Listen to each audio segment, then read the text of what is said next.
Alors dans cette vidéo, je vais te montrer comment dans DaVinci Resolve, tu peux ajouter une texture sur un élément et on va voir ça spécifiquement dans Fusion. Alors je te montre rapidement ce qu'on va faire, comme ça tu peux savoir si ça t'intéresse. Donc déjà, je vais te montrer comment on prend un élément comme ça qui est un PDF au format voilà, JPEG pour le mettre dans Fusion. Je le transforme, rien d'extraordinaire, et là, je lui ajoute cette texture qui est aussi un autre élément.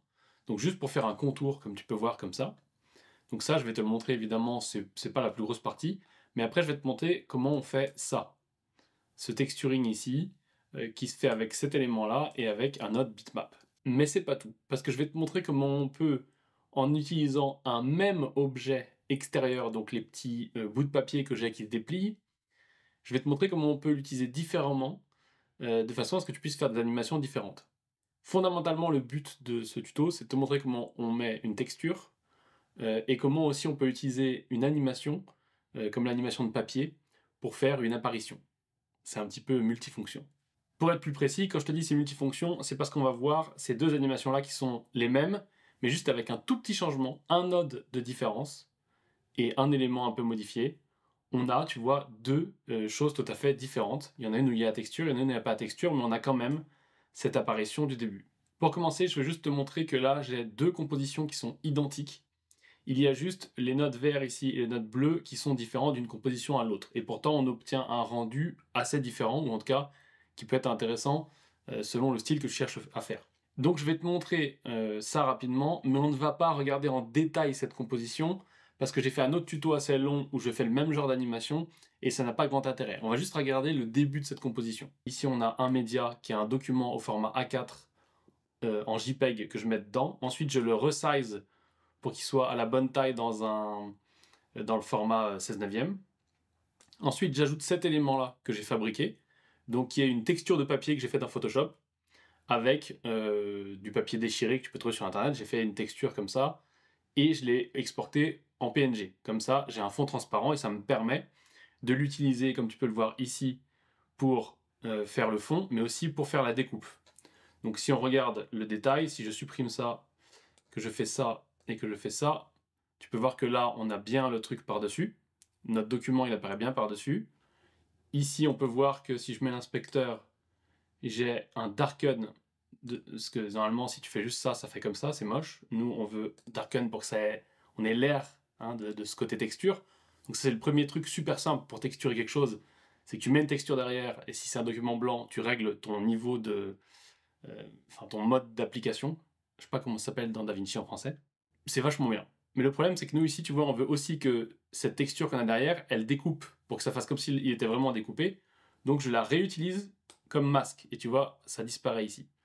Encore une fois, là, si tu es débutant dans DaVinci, dans Fusion, ça peut te choquer, mais c'est pas des choses qui sont très complexes. Donc maintenant qu'on a fait ça, donc je te répète, on a le document, ici on le resize juste, donc ça c'est rien d'extraordinaire.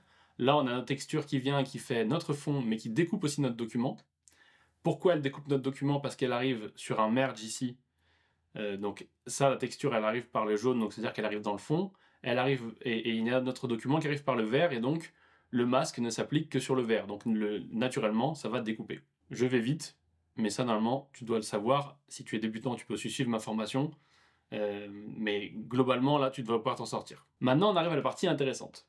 Ici, on a un document qui n'est pas un document avec un fond transparent. Si je vais au début, tu peux voir qu'ici, c'est un fond noir avec le papier défroissé en blanc. Et donc, c'est une petite animation qui fait 9 images, tu vois, tac, tac, tac, tac. Donc ça, me demande pas de te le donner parce que je l'ai téléchargé d'un gars qui le mettait à dispo en ligne. Mais c'est pareil, tu peux le fabriquer toi-même, hein. Il suffit de prendre des photos d'un papier ou de le scanner, et après, t'as ça. Donc d'accord, ça c'est très basique. Tu peux littéralement prendre un papier, le plier en quatre, le déplier, et t'as ça. Et c'est génial pour faire des trucs derrière, parce que tu peux faire des apparitions, etc. Mais tu peux l'utiliser de différentes manières. Là, on a juste cette version qui est donc noir et blanc. Comment on peut utiliser du noir et blanc? Donc, ce que j'appelle noir et blanc, c'est ici, on a une couleur noire prédominante et une couleur blanche prédominante. On peut l'utiliser comme un masque. Et donc, c'est ce qu'on fait ici, puisque on l'utilise pour faire apparaître ces choses-là, comme tu as vu tout à l'heure. Et on l'utilise avec un bitmap.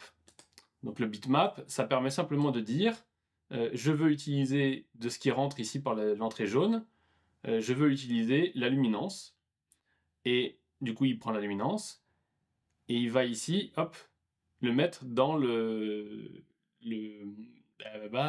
masque, voilà, le masque du merge. Et encore une fois, comme tu le sais, le merge arrive notre composition ici, là-dedans.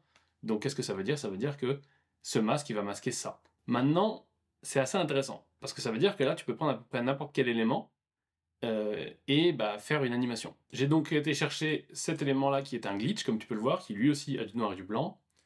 Je vais décrocher ça, je vais mettre ça à la place, et là on aura donc une animation avec notre glitch, pour faire l'apparition.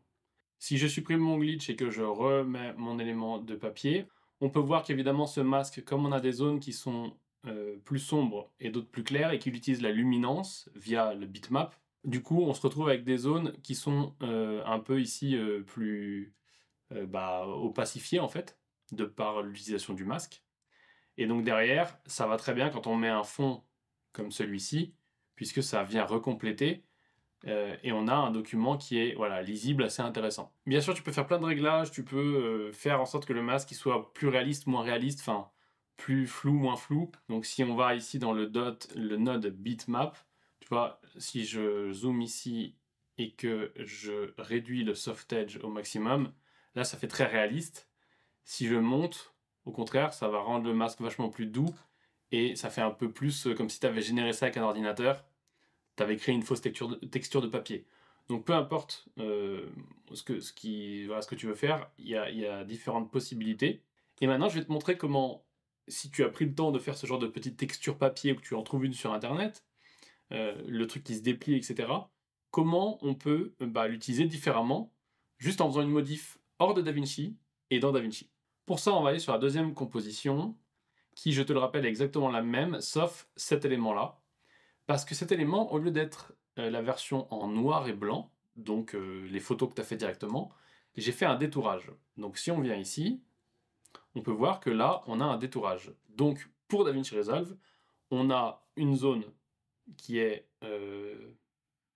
visible et une zone qui n'est pas visible. D'accord? On a déjà un alpha, si tu veux. J'essaie de faire simple en même temps parce que je veux pas te perdre et que ça paraisse trop compliqué. Et donc ça, c'est pas très compliqué. J'ai mes animations papier ici. Tu vois que c'est des suites d'images, donc c'est voilà, vraiment scanner les trucs les uns après les autres, hein.